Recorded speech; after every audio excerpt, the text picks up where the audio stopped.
നോക്കണ്ട, ഇന്നലെ പറഞ്ഞ ജാംറോള് സ്റ്റോറിയിൽ പറഞ്ഞിട്ടുണ്ടായിരുന്നല്ലോ ഇന്ന് ചെയ്യാമെന്ന്. ഹായ് ഗൈസ്, എന്നെയും കിട്ടുന്നുണ്ടോ എന്നുള്ള ഭാവത്തിൽ താഴെ ഒരാൾ പോസൊക്കെ ചെയ്യുന്നുണ്ട് കേട്ടോ.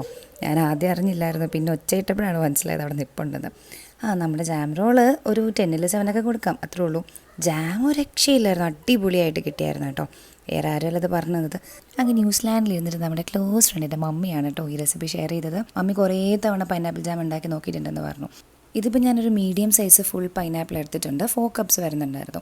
അതിൽ 2 കപ്പ് ഫുള്ളായിട്ട് അരച്ചിട്ടാണ് ചേർത്തിരിക്കുന്നത്. ബാക്കി 2 കപ്പ് ചെറിയ പീസസ് ആയിട്ട് കട്ട് ചെയ്തിട്ടുണ്ട്. ചെറുതായിരുന്നപ്പോൾ ഞാൻ വിചാരിച്ചിട്ടുണ്ട് ഈ ജാമൊക്കെ എങ്ങനെ ആയിരിക്കും ഉണ്ടാക്കുന്നതെന്ന്. പക്ഷേ ഉണ്ടല്ലോ, ഭയങ്കര എളുപ്പമുള്ള പരിപാടിയാണ്.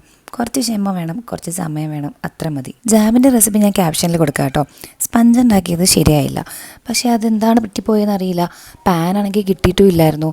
പിന്നെ എൻ്റെ കയ്യിലുണ്ടായിരുന്ന വലിയൊരു കേക്ക് ടിൻ ഉണ്ട്, 16 ഇഞ്ചസിൻ്റെ. അതിലേക്ക് ഇത് ഏകദേശം 1 kg ബാറ്ററാണ്. അപ്പോൾ ഊഹിക്കാലോ, ആ വലിയ പാനിൽ ഇത് ഒഴിച്ച് കഴിഞ്ഞാൽ ഇല പോലെ ആയിരുന്നു ഇരുന്നത്. പിന്നെ കുറച്ചൊക്കെ ഒപ്പിച്ചൊക്കെ കിട്ടി. ഏതായാലും ഇത്രയും കഷ്ടപ്പെട്ടതല്ലേ, അണ്ണാറക്കണ്ണലും തന്നാലായതെന്നുള്ള രീതിക്ക് നമുക്ക് അവരെ പോലെ അത്ര അടിപൊളിയായിട്ട് ചെയ്യാൻ പറ്റിയില്ലെങ്കിലും കുറച്ചൊക്കെ ഓക്കെ ആയിട്ട് കിട്ടി. എന്നാണെങ്കിലും നമ്മുടെ ഹൈലൈറ്റ് ജാമായിരുന്നു കേട്ടോ. ജാമിൻ്റെ ഒരു ടേസ്റ്റ് കൊണ്ട് സംഭവം മൊത്തത്തിൽ അടിപൊളിയായിരുന്നു. ഫസ്റ്റ് അറ്റംപ്റ്റ് അല്ലേ, അടുത്ത പ്രാവശ്യം ശരിയാക്കാം. തളരരുത് രാമകുട്ടീന്ന് ഞാൻ എന്നോട് തന്നെ പറഞ്ഞിട്ട് ഒരു പീസ് കഴിച്ചു നോക്കി കേട്ടോ.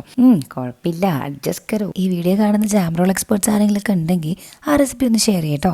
അപ്പോൾ ശരി, ബായ്.